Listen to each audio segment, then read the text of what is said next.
Hello everyone, hope you're having a wonderful day. Today I just wanted to make a quick little video and do, I guess, a highlight video of my favorite pendant plants. So basically any plants that I have that are pendant in some way, if they drape, if they are trailing, what have you. If they hang, just any plant that has a pendant quality to it. Because personally I think pendant plants just make a space look more romantic. I think it elongates the floor-to-ceiling look. I think it just adds a little bit of class and a little bit of a dreamlike, like I said, romantic quality to your space. I really do. So we're gonna go around, and the first one that I want to show you, what is on my list. So the first one, just to make sure it's recording. Is my camera, is it clean? It's clean, but my face is not. Okay, so the first one that I want to show you is right here, 1, 2, then over here 3. This is what is commonly known as Spanish moss. And just look how beautiful it is. Look how it just drapes down. I just love the way it looks. It draws your eyes up. It makes the ceilings look higher. It has a beautiful frosty blue tint to it. And for me, it's been quite easy to take care of. I usually just dunk it in water for maybe 10, 15 minutes each for, each bunch, 10 to 15 minutes each. Maybe every 10 to 14 days, definitely longer than once a week. And I think it's because it's not getting a whole lot of bright light. It might look like it's getting a lot of light from these grow lights, but because they're several inches away from each one, they're really not getting that much light. They're getting medium to low-ish light. Not super low light, but you know what I mean. This guy's getting a little bit lower light. I've been moving him around. I hear that they can be a little bit temperamental to change, and I noticed that this one has, you really can't see a whole lot, but there's some little brown edges here and there, and I've been moving this one around a lot more. I've been putting it on other plants, letting it, just kind of moving all over the place. So that might be why, I'm not entirely sure, but these two I've been leaving here and they just look fabulous. Now, Spanish moss, it's it's not a true moss, and it's not from Spain. It's actually a bromeliad and is more closely related to the pineapple than any type of moss. And Spanish moss has been utilized for thousands of years in many forms, such as bedding, insulation, bandages. In fact, First Nation people would call this plant tree beard. I guess because it looks like a beard. Supposedly, it reminded French settlers of the beards of the Spanish, and was then called Spanish beard. And then the modern name became Spanish moss. So it's not exactly point A to point B as to why it's called Spanish moss. Its native habitat extends from southern United States all the way to South America and even the Caribbean. This plant has no roots and is a harmless epiphyte to whatever tree is fortunate enough to be embellished in these heavenly drapes. It just hangs in a carefree fashion along branches as it sways romantically with the slightest breeze. Occasionally, Mother Nature will pluck a small piece off with a gust of wind, sending it out into the air to settle onto a new tree. And in time, that tree will too be adorned in these curtains of paradise. Okay, I'm done being Shakespeare. I was trying to be David Attenborough for a minute, but anyway. Okay, we're back to Jake. We're back to the mess, people. So, actually, right next to it, we have the next guy on the list, Anthurium pallidiflorum. And I love this guy. This is a velvet leaf anthurium, but it actually does pretty well in low humidity. I, for a while, had it in my cabinet down here, but once these leaves got too long and was actually going down past the shelf here and then down into this section, I knew I had to take it out. It has 2 growth points, so it grows pretty fast for me. I get double the growth about once a month or so. I feel like it's slowed down a little bit with the lower humidity, but that's totally fine. It's got 2 new leaves coming out as we speak, so hopefully in a few weeks we'll have a nice update on that.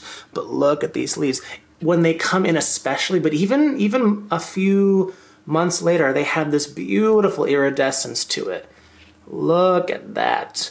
Look at these leaves. They're just so beautiful as they drape down. And as they mature, they just get heavier and they just hang down just beautifully. Like, this is still a pretty young plant, and these leaves, ho, ho, ho. So yes, pretty easy care, more or less, I would say. Although I definitely want to mention that I know some people that have a real easy time with this, like me, and then some people that don't. For some people, this thing is kind of a bitch. So I don't want to be misleading if somebody's like, whoa, mine is like throwing a fit. Yeah, you and some other people. So I don't know why. I feel like for some people it's great, some people it's not. I have no idea why, but that's very interesting. But there she is. This next one is relatively new. I just kind of got it on a whim. I just got this really cheap Phalaenopsis from Home Depot. And because I just had this urge, I just wanted to hang a Phalaenopsis, but I didn't want to do it to any of mine that I really liked and I've been growing for a while. And you know what I'm saying? It's like, so I bought a real cheap one just to kind of do this because I wanted one to just hang in a basket like this, because this is how they naturally grow. Phalaenopsis, they cling onto trees. But yeah, look at these flowers. It's been, I would say, maybe 2 weeks since I got this guy, and the flowers are still holding up. They are still doing well. They haven't dropped or anything. I've had orchids where I try to repot them and they freak out and the flowers just fall off and the roots just die off. So the roots still look pretty good. I usually, because the roots here are exposed, I will actually spray. Can you stop with the epilepsy shit? That is so annoying. He's not really on my list, but I literally just got him yesterday. This is a mystery fern. I just thought he looked so cool. This is what the leaves look like. I have a feeling it's going to not do very well. It just looks really finicky, or it just looks like, I don't know, it just looks like it doesn't want to live in a household. But isn't it so beautiful? It's like really, really delicate. It looks like cotton candy or something. And then I separated it, which also might add to the stress of this thing. Honestly, if this thing dies in like a week or two, I will go out and get another one because this thing is so cool. Whatever it is, if you know what it is, guys, please let me know. Look at that. This is my... Just a little, we're just kind of going off on a tangent here for a second, but this is Anthurium crystallinum. And yeah, I mean, this is pendant, so I feel like this kind of is an honorable mention, if you will. Is that new growth? No, it's only been a day. Calm down, Jake. But yeah, I really hope this does well. I potted it in here. I don't have the best luck with potting plants together, but they both like to, I'm pretty sure, I mean, most ferns, I would say, like moisture, and this guy likes moisture, so I feel like they might do well together. We shall see, but doesn't that look so dreamy, guys? Ugh, that looks so beautiful. I just love how it just spills out. Oh my goodness. Okay, anyway, back to this guy. So that is my hanging Phalaenopsis orchid. And also, side note, this mystery fern. If you know what it is, please let me know. And right next to it, if we pan over here, we have the next boy. This is Philodendron micans. I got him when he was maybe to here, and now he's just down, down, down to the bottom of the sea. Look at that. He is, oh, is he touching? Is he touching the ground yet? Oh, is he touching? Let's see. Let's see. Oh my God, he's touching. Oh, they grow down so fast. Oh my God, and there's some here that are growing, and yeah, the reason that they scoop like this is because they actually are looking for something to climb. These hanging philodendron, all hanging philodendron, they do in nature love to climb, and not all of them, but most of them, they get bigger leaves. So these actually can get fairly big leaves, not huge leaves, but they can get, you know, pretty decent in size if they have a lot of light and humidity, and they can climb. But they look beautiful when they're in their juvenile state. That is Philodendron micans. It is a classic. It's great. I know I need to water it because the leaves will get kind of like curly, and it just looks a little pathetic. So I'm like, oh, I should water you. I also have in terracotta, which probably isn't helping, but yeah, I had to put it in something heavy because this has just become very, very heavy, as you can imagine. But yes, this is my next pendant boy, Philodendron micans. And I literally can't even get all of him in frame, so I just have to pan up and down for you. All right, what is next on the list? Oh, okay, we have 2 more. So next one, if we go over here, we have...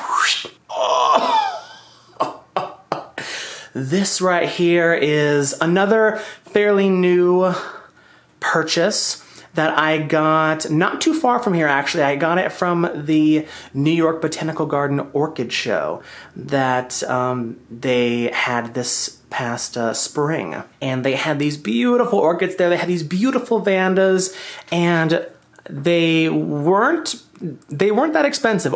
Vanda orchids tend to be quite expensive. They are not cheap, and they were at a pretty low price in comparison to others that I've seen at this size. To get one this size, you know, and price is relevant, so I won't even mention how much it was, but I will just say where I live and just what the market is and what I've seen, it was a pretty good price, so I'm very happy that I got it. It's only lost 1 flower, and I feel like some orchids, at least for me, have done that when I bring them into my space. Sometimes they just kind of freak out when they get a new lighting set up and new humidity. Sometimes they just drop a flower, or maybe they drop a root or a leaf or something, and then they kind of get their shit together and then they start popping off. So he seems to be doing well.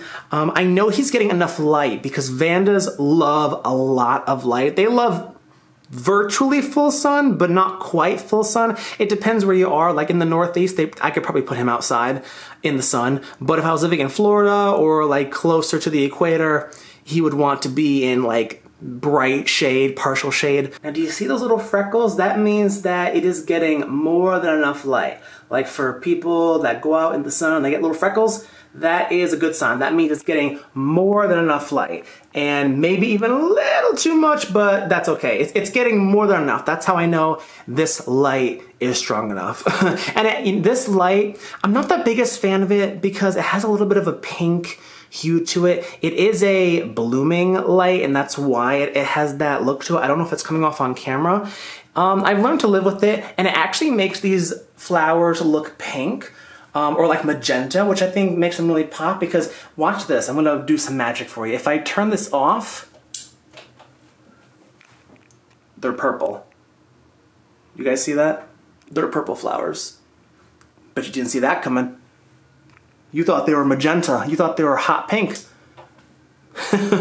So yeah, I dig the pink a little bit more than a purple, I'm not gonna lie. I just think it pops more. So you know what? This light, it's okay. It doesn't look too bad. I mean, you can kind of see the tint is a little bit different than this light over here. This one definitely is more white, which I prefer, but I mean, this is okay for now. I think once it's done blooming, I'll switch it out to a vegetative grow light, which will make sense anyway because it won't need a blooming grow light. I'm experimenting with how I water it. There are some orchid heads and self-proclaimed orchid gurus will tell you that they need to be watered once a day, and you know, they're not wrong, but there are people that, you know, get away with watering these once a week, once every few days, you know, soaking it, and depending on how long you soak it, will determine when it needs to be watered again. So for example, if I'm going away for a week or even for a couple of weeks, I could probably soak this thing for 24 hours and it should be just fine. So I'm experimenting, and I do have some other Vandas that I'm experimenting with as well, but they're really just there for me to experiment with these Vandas, because Vandas can be a little bit intimidating for some people, just because you see them and they're so big and gnarly looking, and they're just hanging, and they're not in a pot. They're, you know, I mean, some people have them in pots, but usually they're sold like this. They're just sold bare root, and people look at them like, what the how do you water this thing? What the hell? You know, so it can be a little bit intimidating, and some people find orchids, just the store-bought orchids in general, intimidating. Because some people think that orchids die once the flowers go, but actually that's not true, but that's a whole different conversation. I mean, just a little side note, orchids are actually suicidal, which basically means they will keep their flower spike even if you're overwatering it and the roots are not doing well and the roots are actually rotting beneath it. It will keep the flower spike and not save itself, just for the chance that it will get pollinated and be able to pass its genes down for another generation, for another day. And then once the flower spike is spent and the flowers are gone, the plant just has no energy for itself and it just kind of like dies. So some people think that once the flowers are gone, it's just like an annual and it just like dies, but that's actually not true. It's because they're actually suicidal. It's a little bit depressing if you think about it, but also very selfless. I mean, how selfless can you get? Like, you're thinking about the future. You're thinking about like the next generation. Like, you're giving up your life. Okay, anyway, I'm done. But yeah, this is my Vanda orchid. This is my biggest one. This is like my pride and joy right here. Right next to where I work. Ooh. All right, and then what do we have next? Oh, we have one more left. And I have to pause this and take it out because he's actually hiding in here. Can you tell which one it is? Can you tell? I'll give you a hint. He's in that hanging pot right there. All right, guys. My last pendant boy for you is one that you might not expect, but it is my Philodendron Milanochrysum. We got 1 leaf, 2 leaves, 3, 4, 5, 6, 7, 8, 9, 10, 11, with a 12. Did I count that right? We have over 10 leaves. Look at that. Look, it's like a really big Micans. I love it so much. You know, I was just like, fuck it with trying to get this thing to climb. And you know, people struggle with getting it to climb. And I was just like, I'm not getting in that boat. It's a rocky, rocky ride. So I just was like, fuck it, just let it trail and see what it does. And look at that. I've got to say, guys, I'm a little scared to take him out of the high humidity cabinet to help with these leaves unfurling, because it tends to do that infamous philodendron caterpillar thing, or even like some anthurium, like crystallinum does that in low humidity. So I guess an airway thing in general. But definitely philodendron and some anthurium do it in low humidity. The pink princess is known for doing that, and then it rips the leaf or it breaks the stem, and then you gotta start over. It actually broke its stem by itself, and actually it went down to the previous node and then started all over again. I don't know if you can see right there, the leaf stem actually broke as it was coming out, and then rather than just putting out a new leaf, it actually went back. It backtracked to the previous node and then put out another growth point and started doing that thing. So it cut itself back, which I thought was kind of funny. But look at that thing, guys. And as you can see, I have this really ugly thing on top because the original hook was too long. And this was starting to touch the bottom. So to hoist it up a little bit higher, to keep letting it trail as long as I can in the cabinet, I have to keep making this shorter and shorter and shorter, closer to the grow light. So that's why these leaves up here are getting a little bit sunburnt, but that's okay, I just don't want to focus. Anyway, it just wants to focus on that beautiful Vanda back there. Oh my goodness. But anyway, guys, yes, that is the finale right there. Can I show you better over here against a white wall? That is Philodendron Milanochrysum. That is what happens when you let your plant trail, people. Hang yo phillos. Whew. All right, so hopefully everyone enjoyed this little highlight video. All right, guys, I gotta go turn the AC back on. I turn the AC off for these videos, but it is getting quite warm in here, so like and subscribe and share this with a friend if you liked it. And I will see you guys in the next video. All right, have a good day. Bye.